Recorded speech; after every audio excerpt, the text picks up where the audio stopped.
ये सुख की अवस्था में भी सामने सुख हैं, लेकिन वो योगी को सुख नहीं लगते हैं।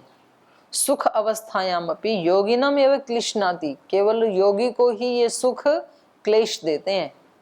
जो योगी नहीं है उसको तो सुख क्लेश नहीं देते, सुख देते हैं। उसको तो लगता है कि मैं बहुत सुखी हूं, लेकिन योगी को लगता है कि ये बिच्छू के डर से डर के सांप से कटवाने जैसा है। तो इसलिए उसको उस समय भी, सुख की अवस्था में भी वो सुख कष्ट देते हैं। तो यह हो गई परिणाम दुखता। अथ का ताप दुखता। ताप दुख क्या है? सर्वस्य द्वेषानुविद्ध चेतन अचेतन साधनाधीन तापानुभव इति। ये कल भी आया था। तो कह रहे हैं सब कुछ यहाँ पर जो भी चेतन और अचेतन साधन हैं या उन साधनों के अधीन मिलने वाले जो सुख हैं वो सब क्या हैं? द्वेषानुविद्ध, द्वेष युक्त ताप से जुड़े हुए हैं। क्योंकि हम किसी भी सुख को चेतन के अधीन या अचेतन साधन से या उस साधन के अधीन कोई सुख हमें मिल रहा है तो वो सुख किसी ना किसी के प्रति हमारे अंदर द्वेष भी पैदा करता है। मानो किसी व्यक्ति से हमें सुख मिल रहा है और उस व्यक्ति के और हमारे बीच में कोई तीसरा व्यक्ति नहीं आना चाहिए, और अगर कोई थोड़ा भी आता है तो फिर हमें उससे द्वेष हो जाता है। तो एक से आप राग करोगे तो उसके अतिरिक्त जितने भी हैं उनके प्रति ऑटोमेटिक ही द्वेष हो जाएगा। एक व्यक्ति से जो राग करेगा वो एक व्यक्ति के अतिरिक्त बाकी जो सब हैं उनसे द्वेष करेगा, क्योंकि उनमें से कोई एक भी आ गया उस राग के बीच में, वो उस व्यक्ति के लिए सही नहीं होता है। इसलिए योगी क्या करते हैं? सबसे ही प्रेम करते हैं। वो किसी व्यक्ति विशेष से नहीं करते, हर व्यक्ति से करते हैं। तो कोई दिक्कत नहीं है, प्रेम तो बहुत अच्छी चीज है। पर एक जगह आपने फोकस कर दिया तो वो राग है, फिर तो वो राग तो बढ़ेगा ही, राग के साथ साथ द्वेष भी बढ़ेगा। तो कहा द्वेषानुविद्ध चेतन अचेतन साधनाधीन तापा अनुभव। इस ताप का अनुभव होगा आपको थोड़ी देर के लिए, ठीक है। आपका जिससे राग है किसी चेतन से या अचेतन से, तो जितना आप सुख ले रहे हो उतना भी दुख भी मिलने वाला है, तैयार रहो। क्योंकि कुछ से द्वेष भी तो हो रहा है ना साथ साथ, तो वो भी तो प्रसाद देंगे आपको। तो ये क्या है? ताप दुखता। तापानुभव इति तत्र अस्ति द्वेषजः कर्माशय, क्योंकि वहां पर द्वेषज कर्माशय भी साथ साथ बन रहा है, राग वाला तो बन ही रहा है। सुख साधनानि च प्रार्थयमानः कायेन वाचा मनसा च परिस्पंदते। कह रहे सुख के साधनों को चाहता हुआ ये व्यक्ति शरीर से, वाणी से और मन से परिस्पंदते, चेष्टा भी करता है। जब हम किसी चीज को चाहते हैं तो फिर उस सुख के साधन को चाहते हुए, उसको प्राप्त करने के इच्छुक होते हुए, प्रार्थयमान है, उसको चाहते हुए शरीर से, वाणी से या मन से कोई तो चेष्टा करेंगे ना। तो कर्माशय तो बन ही रहा है, चाहे शरीर से करें, चाहे मन से करें, चाहे तो वाणी से करें। तो इस चेष्टा में हम क्या करेंगे? ततः परम अनुग्रहणाति उपहंति च इति। तो उसमें से एक के ऊपर हम अनुग्रह करना चाहते हैं और दूसरे को उपहंति च, दूसरे को हम दुख भी देते हैं। जब भी व्यक्ति के अंदर राग होगा किसी के प्रति, तो उस जिसके प्रति राग है उसको तो वो अनुग्रहित करेगा, उपकृत करेगा, और बाकी दूसरे को दुख भी देगा। मानो किसी एक टीचर का एक विद्यार्थी के प्रति अत्यंत राग है और उस राग के कारण वो उस विद्यार्थी को बहुत सुख देना चाहता है, तो जो पड़ोसी है उसको दुख भी तो देगा, उसको बुरा भी तो लगेगा। वो कहेगा कि क्या एक व्यक्ति के ऊपर ही फोकस कर रखा है इस टीचर ने अपने आप को, हमारा कभी नाम ही नहीं लेते, इसके दोषों को भी नहीं देखते हैं और हमारे गुणों की भी अवहेलना करते हैं। तो दूसरा व्यक्ति दुखी भी तो होता है ना। तो एक को यदि हम उपकृत करते हैं, परम अनुग्रहणाति उपहंति च इति पर, दूसरे को कष्ट भी होता है। इसलिए ये राग द्वेष जो है ये खुद को भी कष्ट देते हैं, दूसरे को भी देते हैं। इसलिए कहा अनुग्रह पीड़ाभ्याम धर्माधर्मौ उपचिनोति।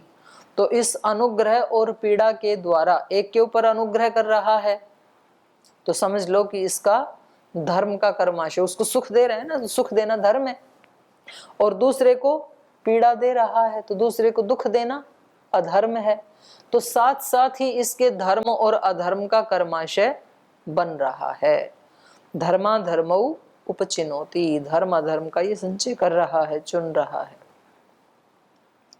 और ये जो फिर कर्माशय है, सकर्माशय लोभान मोहाच्च भवति, ये कर्माशय किससे बनता है? लोभ और मोह से। लोभ उसके प्रति है जिसके प्रति राग है, जिसके प्रति राग है तो लगता है इसको और सुखी कर दूं, और सुखी कर दूं। और मोह किसके प्रति है? मोह वैचित्ते मूढ़ता, जिसको हम दुख दे रहे हैं। तो ये राग और द्वेष का, सुख और दुख का, पाप और पुण्य का कर्माशय किसके कारण से बन रहा है? लोभ और मोह के कारण। इसलिए देखो कितना अपना पोस्टमार्टम करने की जरूरत है। हम जो काम करते हैं तो ये जो, चलो ध्यान उपासना में भगवान को हम जानते हैं नहीं जानते हैं, उसकी अनुभूति होती है नहीं होती है, वो एक अलग बात है, पर कम से कम इतनी देर बैठ करके अपने कर्मों पे तो चिंतन करना चाहिए व्यक्ति को, कि मैं जो कर रहा हूँ, किसी व्यक्ति को सुख दे रहा हूँ, तो क्यों मैं इस व्यक्ति को इतना सुख देना चाहता हूँ, और किसी दूसरे व्यक्ति से जो हमेशा ही मैं खफा रहता हूँ, चिढ़ता रहता हूँ, तो क्यों, ऐसा क्यों? तो पता लगेगा एक के प्रति राग है, दूसरे के प्रति द्वेष है। अपने अंदर से पता लगेगा व्यक्ति को, बोले राग और द्वेष क्यों है? तो पता लगा उसके भी मूल में लोभ और मोह है। मेरे अंदर अभी लोभ नाम का भी दोष है, दुर्गुण है, और मोह भी है, मूढ़ता भी है। और इसका भी कारण क्यों है? लोभ और मोह का भी अज्ञान है, मुझे पता ही नहीं है कि इसका फल क्या होगा, ये मेरी अज्ञानता है। तो फिर साधक प्रार्थना करता है और पुरुषार्थ करता है कि इस मोह को, लोभ को, अविद्या को कैसे नष्ट किया जाए। तो इसको नष्ट करने का एक ही तरीका है कि उस प्रकाश के सन्मुख अपने अस्तित्व को, व्यक्तित्व को, आत्म तत्व को उद्घाटित किया जाए। भर्गो देवस्य धीमहि धियो यो न प्रचोदयात्। उसका भर्ग जब हमारे दोषों पे पड़ता है तो फिर वो दग्ध बीज होंगे, उससे पहले नहीं हो सकते। तो व्यक्ति बहुत ईमानदारी से, बहुत अपने हृदय को भगवान के सामने खोल के रखता है, तो जो ईश्वर का भर्ग है, उसका जो ज्ञान है, प्रकाश है, उसकी जब कामना करता है तो फिर ये पकड़ में भी आते हैं और धीरे धीरे सूक्ष्म होते हैं, और उसके बाद ये दग्ध बीज होते हैं। और तब वो किसी भी व्यक्ति से सच्चा स्नेह, और जिसको प्रेम कहते हैं या जिसको करुणा कहते हैं, तब उसका जन्म होता है। सकर्माशयो लोभात मोहाच्च भवति इति एषा ताप दुःखता, ये ताप दुःखता है। ये व्यक्ति इस अपने लोभ और मोह के कारण किसी के राग में तपता रहता है, किसी के द्वेष में तपता रहता है, ये ताप दुःखता है। तो ऐसे सुखों का क्या सुख है बताओ? ऐसे सुखों का क्या अस्तित्व है? जो सुख परिणाम, ताप और संस्कार, तीन रूपों में जो दुख ही देते हैं, तो ये तो योगी की बुद्धि ठीक है, जो उसको सुख अवस्था में भी ये दिखाई देते हैं कि भले ही तेरे को सुख लग रहा है, लेकिन परिणाम में क्या आने वाला है? मौत। और ताप, पल पल ताप देती हैं ये चीजें। राग और द्वेष से भरा हुआ जो अंतःकरण है, वो कभी हमें सच्ची शांति, सच्चा सुख दे सकता ही नहीं है। थोड़ा तो वो बाधा बनता ही है, थोड़ा राग है तो थोड़ी बाधा बनेगा, ज्यादा है तो ज्यादा ही फिर कोसों दूर रहेगा फिर सच्चे सुख से। का पुनः संस्कार दुखता। अब तीसरा कह रहे हैं संस्कार दुख क्या है? सुखानुभवात सुख संस्काराशय, दुखानुभवादपि दुख संस्काराशय। बोले स्पष्ट है, सुख का अनुभव करेंगे तो सुख का आशय, वासना बनेगी। सुख भोग रहे हैं तो उसकी वासना भी तो बनेंगे, वासना रूपी संस्कार भी तो बनेंगे। और दुख का अनुभव कर रहे हैं तो दुखाशय, दुख के संस्कार बनेंगे, वो वासनाएं बनेंगी। देखो व्यक्ति ना, स्वामी शरणानंद जी महाराज जी की बहुत अच्छी बात है कि सुख का और दुख का अनुभव तो करना चाहिए, पर उसका भोग नहीं करना चाहिए। जो प्रज्ञाचक्षु शरणानंद जी महाराज जी, जिनके गुरु जी सुनाते थे ना, उनका ये बहुत अच्छी बात है। ये हम क्या करते हैं, सुख का भी अनुभव नहीं करते हैं, दुख का भी अनुभव नहीं करते हैं। सुख का भी भोग करते हैं, दुख का भी भोग करते हैं, और उससे क्या होता है, फिर वासना रूपी संस्कार बनते हैं भोग से हमारे, सुख के भी और दुख के भी। सुख वाले तो समझ में आ रहे हैं, दुख का भोग कैसे करता है व्यक्ति। जैसे किसी के जीवन में थोड़ा सा एक दुख आया, मानो वो मंच पे चढ़ा और मंच पे चढ़ते किसी ने उसके मुंह पे एक थप्पड़ मार दिया, चांटा मार दिया, तो ये दुख है ना। अब ये व्यक्ति क्या करता है, इस दुख का अनुभव करना तो ठीक था कि भाई मेरे को ये थप्पड़ क्यों लगा, मेरी कामना थी या दूसरे का अज्ञान था, इसमें क्या क्या था, वो ठीक है, अनुभव करना, अनुभव तो कर हो गया 1 मिनट में। अब ये इसका भोग करने में लगा हुआ है, और इस व्यक्ति ने एक थप्पड़ एक क्षण में मारा था, और ये इस बात को खींच खींच के 10 साल तक वो अपने थप्पड़ को मारता रहता है खुद। उसने एक मारा था, इसने 10 साल में अपने आप को 10 लाख थप्पड़ मार लिए याद कर करके। ये है दुख का भोग, और उससे फिर वो संस्कार बनते हैं। जितना हम बात को ज्यादा खींच के ले जाएंगे उतने संस्कार भी तो बन रहे हैं ना अपने। तो इसलिए सुख आ गया या दुख आ गया, उससे तुरंत व्यक्ति को क्या होना चाहिए, आगे बढ़ना चाहिए उसको छोड़ करके। सुख आ गया, ठीक है, आ गया था किसी कर्माशय का, कोई पुण्य कर्म का फल देकर चला गया, ठीक, अब मैं अपना कर्तव्य कर्म में लगूं। सुख की भी याद करता रहता है, उसको भोगता रहता है, फिर उसके संस्कार बनते हैं, फिर राग बढ़ते हैं, फिर राग बढ़ने से वो चेष्टाएं होती हैं, फिर सुख आता है, फिर संस्कार बनते हैं। तो ये चक्र चलता रहता है। ऐसे दुख का भी भोग करता है, तो दुख का भोग नहीं करना चाहिए, दुख का अनुभव तो करना चाहिए। और जिसने दुख का अनुभव किया वो दुख से बाहर निकल गया, और जो दुख का भोग करते हैं वो कभी भी दुख से बाहर नहीं निकलते हैं, उनके ये संस्कार बन जाते हैं, वो दुख भोगते ही रहते हैं। अच्छा, उनको दुख भोगने में भी सुख मिलने लग जाता है। किसी किसी व्यक्ति को, उसको पता है कि जब बीमार होता हूं तो सब लोग मेरी खबर लेने आते, मिलने आते हैं, तो अब उसको साल 6 महीने में लगता है कि एक बार बीमारी हुआ जाए, कितना अच्छा लगता है उसको। देखो सब मिलने आए, वैसे तो कोई आता नहीं है मेरे से पूछने, और अभी सब कितनी केयर कर रहे हैं। तो वो जानबूझ के नहीं, पर अनजाने में कहीं गहराई में उस दुख को भी चाहने लगता है, और फिर हर साल 6 महीने के बाद बीमार होने लगता है।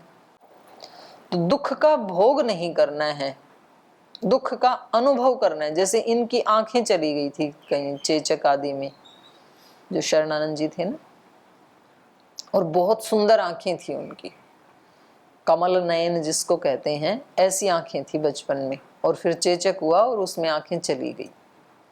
तो उन्होंने अपने उसमें लिखा है पुस्तक में कि मैंने ये सोचा कि आज तो तेरी आंख गई है, एक इंद्रिय गई है, कल कान भी जा सकते हैं, घ्राण इंद्रिय भी जा सकती है, हाथ पैर भी जा सकते हैं, पूरा शरीर भी जा सकता है। तो जो बचा है उसका सदुपयोग कर लूं भाई, इसका क्या भरोसा, एक चला गया तो सारी भी तो जा सकती इंद्रियां, तो बची है उसको बचा लूं मैं, जितनी बची है वही बचा ले, वरना ये भी हाथ ना आनी, जीवन एक वृक्ष है फानी। तो फिर वो लग गए साधना में, और बिना चक्षु के उन्होंने उस ज्ञान को प्राप्त किया जो चक्षु वालों को नहीं मिलता है। वो चक्षु होते हुए भी अंधे हैं, और वो चक्षु से अंधे होकर के भी उन्होंने जो देखना चाहिए था उसको देख लिया। तो ये तो है दुख का अनुभव, और एक होता है दुख का भोग। तो इसलिए भोग के लिए इन्होंने मना किया है, सुख का या दुख का। तो ये कह रहे हैं सुखानुभवात सुख संस्काराशय, सुख का अनुभव करने से सुख का आशय, उनकी वासना, अनुभव का मतलब है यहाँ पर भोग ही, और दुखानुभवात, दुख का अनुभव करने से माने दुख का भोग करने से दुख संस्कार आशय, उसकी भी वासनाएं बनती हैं। एवं कर्म भय विपाके अनुभूय माने सुखे दुखे वा पुनः कर्माशय प्रचय इति। तो इस प्रकार से वो संस्कार बनेंगे तो उनसे फिर वो कर्म करेगा, और कर्म भयो विपाके है, उन कर्मों का विपाक होने से, अनुभूय माने उनका भोग करने से, सुखे दुखे वा, फिर सुख दुख की अनुभूति होगी, फिर उस सुख दुख से वासना रूपी संस्कार बनेंगे, फिर वो उन कर्मों में लगाएंगे। तो इस प्रकार से पुनः कर्माशय प्रचय, फिर से कर्म संस्कार समूह बन जाएगा। वे संस्कार फिर वो कर्म कराएंगे, फिर उन कर्मों के बदले में सुख दुख आएंगे, उनका अनुभूति होगी। तो ये चक्र चलता ही रहेगा। तो योगी को ये पहले दिख जाता है परिणाम। जिस व्यक्ति को परिणाम पहले दिख जाएगा कर्म को करने से पहले, वो व्यक्ति बच जाएगा दुख से। दुख में हम पड़ते तब ही हैं जब हमें परिणाम दिखाई नहीं देता। सात्विक श्रद्धा कहा है गीता में इसको, कि वहां श्रद्धा की बात चल रही है, आहार का आश्रय लेकर के उन्होंने बताया है सात्विक आहार। सात्विक आहार के प्रति श्रद्धा कब होती है व्यक्ति की? जब उसको परिणाम पहले दिखाई देता है। और राजसिक व्यक्ति को परिणाम खाने के बाद दिखाई देता है, पहले खाता है बाद में परिणाम दिखाई देता है उसको। और तामसिक को दिखाई देता ही नहीं है, ना पहले दिखाई देता है, ना खाते समय, ना खाने के बाद। उसको परिणाम की कोई चिंता ही नहीं है, इसलिए वो सबसे ज्यादा मरता है फिर ऐसे ऐसे आहार लेकर के। कोई व्यक्ति योग मार्ग पे चल रहा है और परिणाम आपके सामने है, तो फिर आप बहुत निर्भीक होकर के बढ़ते चले जाएंगे कि बेशक मेरे को कितना तप पुरुषार्थ में कर रहा हूं, इसका परिणाम क्या मिलने वाला है। ये परिणाम यदि सामने है तो फिर कोई थकान नहीं होगी, और परिणाम सामने नहीं है तो फिर ये बर्डन जैसे लगेगा। वहां पर किसी ने एक उदाहरण दे रखा है कि कोई ना दो भक्त भक्ति कर रहे थे भगवान को प्राप्त करने के लिए, तो उधर से नारद जी आए। तो उन्होंने कहा, रे तुम इतनी कठोर तपस्या क्यों कर रहे हो? तो बोले, आप तो अभी वैकुंठ से आए हो, तो बताओ भगवान धरती पे कब आएंगे? बोले, भगवान धरती पे? अभी तो ऐसा कोई मन भी नहीं बनाया उन्होंने। तो बोले, हम तो लगे हैं भक्ति में, आप हमारा एक काम करो ना, अब आप वैकुंठ में दोबारा जाओ तो भगवान जी से पूछ के आना कि वो धरती पे कब आएंगे, हमें कब दर्शन देंगे। तो बोले, अच्छा ठीक है, मैं परसों फिर आता हूँ। तो वो उनका इंतजार करते रही। तो नारद जी परसों फिर आए, तो वो दोनों लगे हुए थे अपनी तपस्या में। तो उन्होंने कहा कि भाई मैंने पूछा तो था, लेकिन भगवान जी ने कहा कि मैं 500 वर्षों के बाद धरती पे आऊंगा। तो उनमें से एक ने सुना, बोले 500? तब तक तो 500 जन्म हो जाएंगे। बोले, भाई अपने बस का नहीं है, फिर अपन तो ये बैठे 500। वो बैठ गया लंबी सांस लेकर के। और दूसरे ने कहा 500 वर्षों के बाद तो पक्का आएंगे ना? वो नाचने लगा, कंफर्म है ना, पक्का आएंगे ना 500 के बाद? तो बोले, हाँ बिल्कुल पक्का आएंगे। तो वो नाचने लग गया कि फिर तो मैं आज से एक एक दिन गिनने लग जाता हूँ, आएंगे वो जरूर। वो परिणाम को देख रहा है। तो वो कहानी बताती है कि उसी समय जैसे वो नाच रहा था तभी भगवान के दर्शन हो गए उसको, उसी क्षण प्रकट हो गए वो। तो ऐसे योगियों को ये परिणाम, ताप, संस्कार, दुख सुख अवस्था में ही दिखाई दे जाते हैं कि इस सुख का मैं भोग करूंगा तो ये 3 प्रकार के दुख मुझे मिलने ही वाले हैं। एवं कर्मभ्यो विपाके अनुभूय माने सुखे दुखे वा पुनः कर्माशय प्रचय इति। एवं इदम अनादि दुख स्रोतः विप्रसृतः। तो कह रहे हैं इस प्रकार से ये जो दुख का स्रोत है ना, जहां से ये दुख बह रहे हैं, हमें मिल रहे हैं, वो स्रोत अनादि काल से चल रहा है। कब से दुख मिल रहे हैं? अनादि काल से। अनादि ही दुख स्रोत विप्रसृत, विशेष प्रकार से फैला हुआ है ये दुख का स्रोत। माने ये रुकने वाला नहीं है, बड़ा विस्तार हो चुका है इसका, दुख के स्रोत का। तो ये फैला हुआ दुख का स्रोत योगिनम एव प्रतिकूलात्मकत्वात् उद्वेजयति। प्रतिकूल स्वरूप वाला होने से, दुखदायी स्वरूप वाला होने से ये दुख का स्रोत केवल योगी को ही उद्विग्न करता है, बाकी किसी को नहीं करता है। संसार में जो दुखों का स्रोत है, ये है तो दुखों का स्रोत, और दिखाई क्या देता है हमें? सुख का। स्वरूप सुखदायी लगता है दुख का स्रोत। कोई भी किसी वस्तु से, व्यक्ति से, इंद्रिय से कहीं भी आप सुख लेंगे तो सावधान। इसलिए महाराष्ट्र में शादी करते हैं ना तो 3 बार सावधान ही बोलते हैं। 3 बार चेतावनी दी जाती है। 3 बार वाली चेतावनी को झेल गया यदि कोई व्यक्ति, बोले ठीक है तेरी शादी होगी, अब तो खूब दुख झेले जा। 3 बार चेतावनी दी थी, सावधान। फिर बोलते हैं सावधान, फिर तीसरी बार बोलते हैं। उसके बाद शादी पूरी, बाकी की रस्म बाद में होती है। तो 3 बार तो चेता दी, आप भी ना चेते तो ठीक है, जा फिर दुख के पंख में खूब दुख उठा। तो ये कह रहे हैं ये प्रतिकूल स्वरूप वाले हैं और हमें लगते हैं कि ये सुख स्वरूप वाले हैं।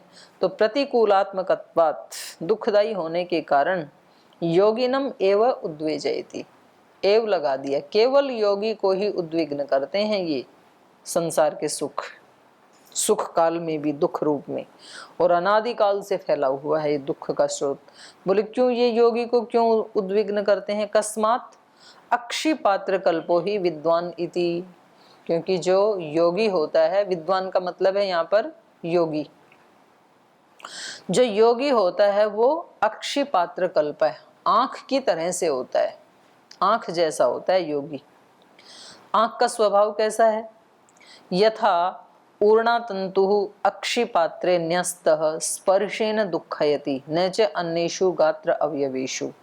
कह रहे हैं ऊर्णा तंतु, ऊर्णा तंतु माने मकड़ी का जाले का तार, वो अक्षि पात्रे न्यस्त है, आंख में यदि गिर जाए, कितना पतला होता है ना मकड़ी के जाले का धागा तार, वो यदि आंख में गिर जाए तो स्पर्शेन दुःखयति, आंख में स्पर्श करते ही आंख को दुख देने लगता है, आंख लाल हो जाती है, पानी आने लगता है और आंख अपनी पूरी ताकत लगा देती है उसको बाहर निकालने के लिए। कहती है धो आंख को, या तो गुलाब जल, गंगा जल कुछ तो डालो, इसमें दवाई डालो कुछ, तो वो स्पर्श से ही दुखी होती है। न च अन्येषु गात्र अवयवेषु, लेकिन गात्र शरीर के जो अन्य अवयव हैं, जैसे यहाँ धागा पड़ जाए मकड़ी के जाले का तो कोई कष्ट होगा हाथ को? मकड़ी के जाले का धागा क्या, ये इतना बड़ा वस्त्र पड़ा है, इससे कोई कष्ट नहीं है। और इससे भी बढ़कर के शाल, स्वेटर, कोट क्या क्या पड़े रहते हैं, कोई कष्ट नहीं। उससे भी बढ़ के रजाई, कंबल इतने मोटे मोटे पड़े रहते हैं। तो शरीर के अन्य जो अंग हैं उनको कोई कष्ट नहीं होता है, लेकिन आंख को वो छोटा सा धागा भी बहुत कष्ट दे देता है। तो ऐसे योगी कैसे होते हैं? अक्षि पात्र कल्पा, आंख जैसे होते हैं वो, उनको थोड़ा भी दुख स्वीकार नहीं है। एवं एतानि दुखानि अक्षि पात्र कल्पम योगिनम एव क्लिश्नन्ति न इतरम प्रतिपत्तारम। तो इस प्रकार से ये जो दुख हैं, कौन से दुख? सुख के रूप में दिखने वाले दुख, असली दुख हैं वो तो हमें भी दुख दिखते हैं, पर ये जो सुख के रूप में दुख है ना, जो परिणाम ताप संस्कार दुख देने वाले हैं जो सुख, ये एतानि दुखानि अक्षि पात्र कल्पम योगिनम एव क्लिश्नन्ति, ये सुख स्वरूप वाले जो दुख हैं ये तो केवल अक्षि पात्र जैसे, आंख के स्वरूप जैसे योगी को ही क्लिश्नन्ति, कष्ट देते हैं। न इतरम प्रतिपत्तारम, जो दूसरे हैं उन सुखों को जानने वाले उनको कष्ट नहीं देते हैं, उनको तो बड़े अच्छे लगते हैं वो सुख, उसके लिए तो वो भागते रहते हैं, इंतजार में ही रहते हैं कि कभी तो थोड़ा सा सुख मिल जाए, उनको कष्ट नहीं देते वो, पर योगी को देते हैं आंख की तरह से।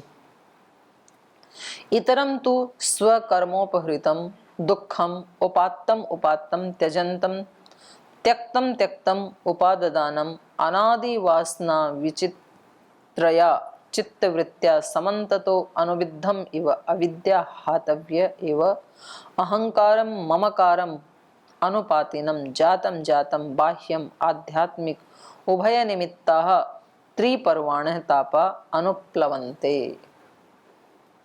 बोले जो दूसरे हैं, इतरम तु स्वकर्मोपहृतम, अपने कर्मों से उपहृत हुए हुए, उनके कर्म कैसे होते हैं? राग द्वेष पूर्वक उनके कर्म होंगे दूसरे लोगों के, और उन कर्मों से खींचकर, उपहृत खींचकर लाए हुए, दुखम उपात्तम उपात्तम, उन दुखों को झेलते झेलते, क्योंकि जब उन्होंने राग द्वेष से युक्त होकर के कर्म किए हैं, वासना रूपी जो संस्कार थे उनसे प्रभावित होकर के जो कर्म किए हैं अविद्या मूलक, उससे जो कर्माशय बना है, तो बार बार वो दुख को प्राप्त करते रहते हैं और प्राप्त करते करते उनको झेलते झेलते त्यजंतम, छोड़ते भी जाते हैं। उन दुखों को हटाना चाहते हैं ना, जब दुख आता है तो हटाना चाहते हैं, हटते नहीं है वो एक अलग बात है।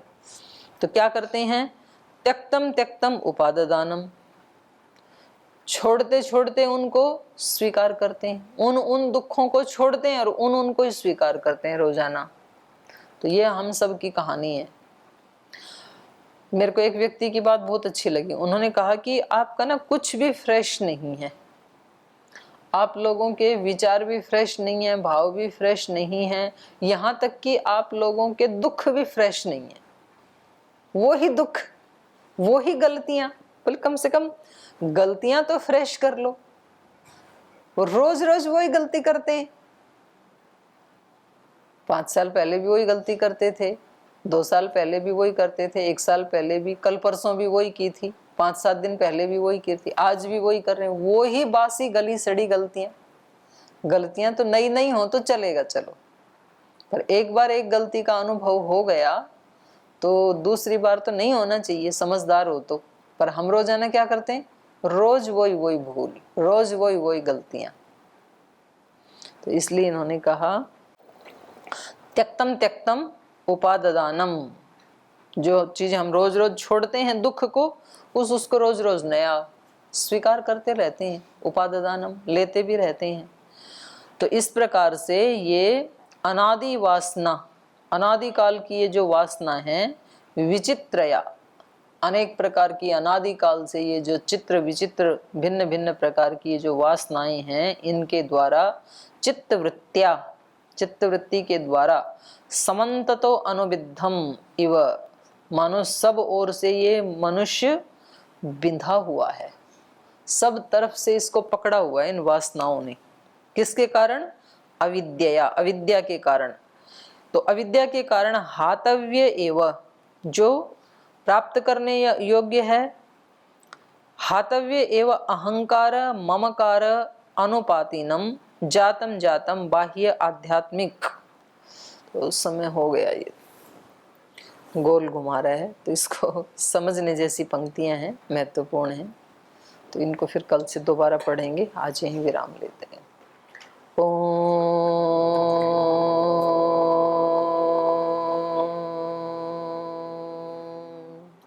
शांति शांति शांति। श्री गुरुभ्यो नमः।